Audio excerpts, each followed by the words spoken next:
Question bunch class 10 Duff and Dot. Page number 348 রয়েছে second summative ইভলিউশনের model set 8। এই সেটটির সিন, আনসিন এবং গ্রামার পার্টের সমাধান দেওয়া হবে এই ভিডিওতে। আর বলে রাখবো, আগের যে পেজগুলি রয়েছে সেগুলির সমাধান ইতিমধ্যেই আপলোড করা হয়েছে। ডেসক্রিপশন বক্স এবং এন্ড স্ক্রিনে প্লেলিস্ট রয়েছে, দেখে নিতে পারো।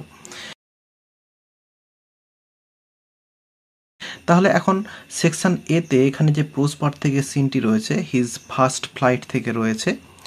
শুরুতে রয়েছে এমসিকিউ প্রশ্ন, the mother seagull had picked up a piece of, এরপরে ফিশ। তো মা সিগাল সে তুলে নিয়েছিল এক টুকরো মাছ। এরপরে রয়েছে the two brothers and a sister of the young seagull were lying on the plateau. এরপর রয়েছে his two brothers and sister were dodging. এরপর রয়েছে the sight of the food made the young seagull. এরপরে যেটা রয়েছে এখানে কিন্তু কোনো অপশনই হবে না, এখানে যেটা রয়েছে নান অফ দিজ, এইটা হবে। তো অ্যান্সারটা এই যে এইখানে রয়েছে the sight of the food maddened him. তো এখানে যে অপশানগুলো রয়েছে কোনোটাই হবে না, তাই জন্য নান অফ দিজ। এরপর রয়েছে আনসার দ্য ফলোয়িং কোশ্চেন্স, রয়েছে why did the seagull dive at the fish. তো সিগালটা কেন ওই মাছটির দিকে ঝাঁপ মেরে দিয়েছিল। Maddened by hunger the seagull dive at the fish. তো খিদায় পাগল হয়ে ওই সিগালটা মাছের দিকে ঝাঁপ মেরেছিল। এরপর রয়েছে how did the mother tempt the young seagull to fly. কিভাবে মা সিগালটা ওই যে বাচ্চা সিগাল তাকে উড়ার জন্য টেম্পটেড করেছিল বা উত্তপ্ত করেছিল আর কি। অ্যান্সারটা এখান থেকে হবে his mother had picked up a piece of fish and was flying across to him with it, but when she was just opposite to him, she halted, her wings motionless. The piece of fish in her beak was almost within reach of his beak. এরপরে লেখা হবে in this manner the mother tempted the young seagull to fly. এরপরে দুইয়ের দাগে poetry part থেকে scene রয়েছে এবং এটি রয়েছে mild the mist upon the hill থেকে। শুরুতে রয়েছে এমসিকিউ প্রশ্ন, the poet watches the cloudy evening, the damp stands on the grass. এরপর রয়েছে বিয়ের দাগে আনসার দ্য ফলোয়িং কোশ্চেন্স, রয়েছে what is the name of the poet of the above poem. তো অ্যান্সারটা the name of the poet is Emily Jane Brontë of the above poem. এরপর রয়েছে what does other years mean hair. Other years কথাটা দিয়ে এখানে কি বোঝানো হয়েছে। By other years the poet wants to mean the time of her childhood when she spend happy and carefree life. তো তার ছোটোবেলাকার যে সময়টা সেইটাকে এখানে কবি বোঝাতে চেয়েছেন, যেই সময়টাতে তিনি আনন্দপূর্ণ এবং কেয়ার ফ্রি লাইফ তিনি কাটিয়েছিলেন। এরপর এখানে একটি আনসিন রয়েছে, তো চলো আনসিনের মানেটা প্রথমে বলে দিই। From my uncle Pojar's house, the railway station was 8 minutes walk. আমার পোজার কাকুর বাড়ি থেকে রেলওয়ে স্টেশনটা ছিল 8 মিনিটের হাঁটা পথের দূরত্ব। মাই আঙ্কেল অলওয়েজ সেড, আমার কাকু সর্বদা বলতেন, give yourself a quarter of an hour and walk gently. যে 1 ঘন্টার কোয়ার্টার মানে 4 ভাগের 1 ভাগ মানে 15 মিনিট সময়টা নাও এবং আস্তে আস্তে হাঁটো। What he always did was to start 5 minutes before the time and run. তিনি যেটা সর্বদা করতেন, সময়ের 5 মিনিট আগে তিনি বেরোতেন এবং তারপরে ছুটতেন। Many fat gentlemen lived at Ealing and caught this train to town. তো অনেক যে মোটা মোটা যে ভদ্রলোকেরা তারা হচ্ছে এই এলিংয়ে বাস করত এবং তারা ট্রেন ধরে টাউনে যেত। দে অল স্টার্টেড লেট, তারা সবাই দেরি করে যাত্রা শুরু করতো মানে বাড়ি থেকে বেরাতো। They all carried a black bag, তারা একটা কালো ব্যাগ বহন করতো। অ্যান্ড এ নিউজ পেপার, এবং একটা খবরের কাগজ। ইন ওয়ান হ্যান্ড, একটা হাতে। And an umbrella in the other, এবং অন্য হাতে একটা ছাতা। And for the last quarter of A mile, তো 1 মাইলের 4 ভাগের 1 ভাগটা টু দ্য স্টেশনে পৌঁছাবার জন্য। The weather was wet or fine, ওয়েদারটা ভালো থাকুক বা খারাপ থাকুক, এখানে ভিজে বলতে যদি বৃষ্টি হয় আর কি সেরকম হোক। দে অল রেন, তারা সবাই ছুটেছিল। বা ছুটতো। People with nothing else to do use to gather in the street. তো যাদের যে সমস্ত মানুষদের কোনো কিছু কাজ ছিল না তারা হচ্ছে ওই স্ট্রিটে জমা হতো। অন ফাইন মর্নিংস, ভালো সকালগুলিতে, মানে যেই দিনগুলোতে আবহাওয়া ভালো থাকতো সেই দিনগুলিতে। টু ওয়াচ দেম পাস, তারা যখন পাস করে যায় তাদেরকে দেখার জন্য। And shout encouragement to them, এবং তাদেরকে উৎসাহ জগিয়ে চিৎকার করতো। They did not run well, তারা ভালোভাবে ছুটতে পারতো না। They did not even run fast, তারা জোরেও ছুটতে পারতো না। But they tried their hardest, কিন্তু তারা তাদের সর্বোচ্চ চেষ্টাটা করতো। My uncle always got up early enough, আমার কাকু সর্বদা খুব তাড়াতাড়ি উঠতেন, যথেষ্ট তাড়াতাড়ি উঠতেন। But troubles seemed to come to হিম, কিন্তু সমস্যাটা তার কাছে আসতো অ্যাট দ্য লাস্ট মোমেন্ট, শেষ মুহূর্তে। The first thing he did after breakfast, তো ব্রেকফাস্টের পরেই যেটা তিনি করতেন was to lose his newspaper, তার খবরের কাগজটা হারিয়ে ফেলতেন। Whenever he lost anything, যখন তিনি কোনো কিছু হারাতেন। My uncle Podger did not say to himself, uncle Podger নিজেকে বলতেন না যে I am a careless old man, আমি হলাম একটা যত্নহীন বৃদ্ধ লোক। আই লস এভরিথিং, আমি সমস্ত কিছু হারিয়ে ফেলি। I never know where I have put anything, আমি কোনো জিনিস কোথায় রাখি সেটাই আমি জানি না কখনো।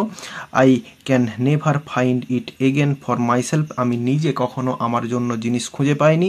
I must B a great trouble to everybody around me, আমার চারপাশে যারা থাকে তাদের কাছে আমি একটা ঝামেলা, বড় ঝামেলা, এটা তিনি কখনো বলতেন না। No, whenever he lost anything, না, তিনি যখন কখনো কোনো কিছু হারাতেন he always blamed everybody except himself, তিনি নিজে ছাড়া বাকি সবাইকে তিনি দোষারোপ করতেন। তাহলে মানেটা বললাম, এবার চলো কোশ্চেনের অ্যান্সারগুলো দেখে নেব। প্রথমে রয়েছে কমপ্লিট দ্য ফলোয়িং সেন্টেন্সেস। প্রথমে রয়েছে from the house to the railway station was dash, অ্যান্সারটা হচ্ছে 8 মিনিটস ওয়াক। তো স্টেশন থেকে বাড়ির যে দূরত্বটা সেটা হচ্ছে 8 মিনিটের হাঁটা পথের। The first thing uncle Podger did, এরপরে এইখানটাতে লিখা হবে after breakfast was to lose his newspaper, তো সেটা রয়েছে এইখানটাতে, এই যে he did after breakfast was to lose his newspaper. এরপর রয়েছে in a wet or fine weather they all ran, এই যে এইখানটাতে রয়েছে দে অল র্যান। এরপর রয়েছে travels to uncle Podger seemed to come, এরপরে অ্যাট দ্য লাস্ট মুমেন্ট, এই যে এখানটাতে রয়েছে অ্যাট দ্য লাস্ট মুমেন্ট। এরপর রয়েছে 15 minutes of gentle walking was enough to reach the railway station, এটা এইখানটাতে রয়েছে, এটা একটু গুছিয়ে লিখতে হবে। এরপরে ট্রু ফলস রয়েছে all people encouraged the fat office goers, যারা মোটা, যারা হচ্ছে স্থূল অফিস গোয়ার্স, যারা অফিসে যেত তাদেরকে সমস্ত মানুষ ইনকারেজ করত, এটা হচ্ছে ট্রু হবে। এবং এইখানটাতে রয়েছে, তো এখানে এটা ট্রু করাটাও ভুল হবে, এটা ফলস করলেই বোধহয় ভালো হবে, কারণ যে সমস্ত মানুষের কাজ থাকতো না তারাই কেবলমাত্র স্ট্রিটে জড়ো হয়ে তারাই ইনকারেজ করতো। এরপরে আঙ্কেল পোজার ওয়াজ এ লেট রাইজার, এটা হচ্ছে ফলস হবে। তো আঙ্কেল পোজার তাড়াতাড়ি উঠতেন, এই যে এইখানটাতে রয়েছে my uncle always got up early enough. এরপর রয়েছে fat gentleman of ailing could not run fast, এটা হচ্ছে ট্রু হবে। এই যে এইখানটাতে রয়েছে they did not run well, they did not even run fast. এরপরে রয়েছে ভোকাবুলারি, এগুলোর মানে আনসিন থেকে খুঁজে বের করতে হবে। প্রথমে রয়েছে অ্যাডিকুয়েট, এর জন্য হচ্ছে এনাফ। এরপরে রয়েছে ময়েস্টেন্ট, এটার জন্য রয়েছে ওয়েট। এরপরে সেকশন বিতে গ্রামার অ্যান্ড ভোকাবুলারি রয়েছে। শুরুতে রয়েছে দ্য টু বয়েজ, এরপরে হবে we are emerging out of the room and, এরপরে হবে we are shouting frantically jumped into the pond. তো দুটি ছেলে তারা রুমের বাইরে ছুটে এসেছিল এবং তারা হচ্ছে চিৎকার করছিল ভয়ে এবং তারা পুকুরে ঝাঁপ মেরে দিয়েছিল। এরপর রয়েছে do as directed, he continued his journey, এটা হচ্ছে নেগেটিভ সেন্টেন্স করতে হবে। তো অ্যান্সারটা করা হয়েছে হি ডিড নট ব্রেক, বা ব্রেকের জায়গায় স্টপ করা যেতে পারে হিজ জার্নি। এরপর রয়েছে he must hurry, he must reach the main road quickly. এটা হচ্ছে সিম্পল সেন্টেন্সে জয়েন করতে হবে, তো ইনফিনিটিভ দিয়ে জয়েন করব। শুরুতে হি মাস্ট হারি যেরকম আছে লিখবো, এরপরে এই হি মাস্ট যে কথাটা রয়েছে এটা লিখবো না, এর জায়গায় টু লিখবো। টু এরপরে যা আছে reach the main road quickly. অ্যান্সারটা হবে he must hurry to reach the main road quickly. এরপর রয়েছে what a misfortune he had. তো এটা হচ্ছে স্টেটমেন্ট করতে হবে, অ্যান্সারটা he had a great misfortune. এরপর রয়েছে do you want to know what became of your kite said father.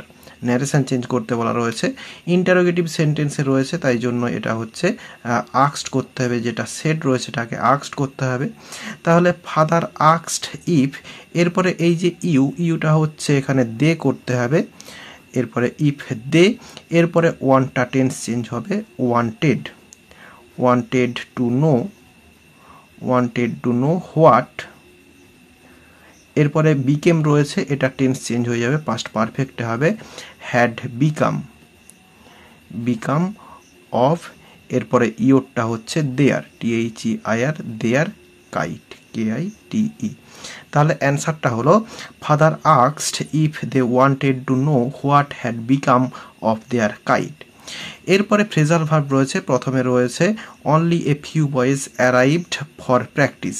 Arrived এর জন্য হচ্ছে টার্ন আপ হবে, তো এটা সেকেন্ড ফর্মে রয়েছে, তাহলে এখানে হবে turned up, TURNED, turned up.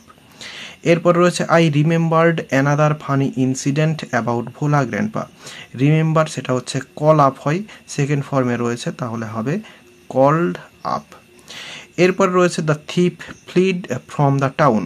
Fled পালিয়ে যাওয়া, এটাও সেকেন্ড ফর্মে রয়েছে, তো এর জন্য হচ্ছে রান অ্যাওয়ে হয়, তো এখানে র্যান অ্যাওয়ে হবে, র্যান অ্যাওয়ে। আর এরই সঙ্গে সঙ্গে এই পেজটি সিন, আনসিন এবং গ্রামার পার্টের সমস্ত সমাধান দেওয়া হয়ে গেল। আশা করি বোঝাতে পারলাম। ভিডিওটি ভালো লেগে থাকলে একটি লাইক করো এবং বন্ধুদের মধ্যে শেয়ার করো, এবং আমার এই চ্যানেলে নতুন হলে চ্যানেলটি সাবস্ক্রাইব করে পাশে থাকা বেল আইকনটি প্রেস করো পরের ভিডিওগুলি সবার আগে পাওয়ার জন্য। এই ভিডিওতে এতটাই, দেখাবে নেক্সট ভিডিওতে। ভালো থাকো সবাই, ধন্যবাদ।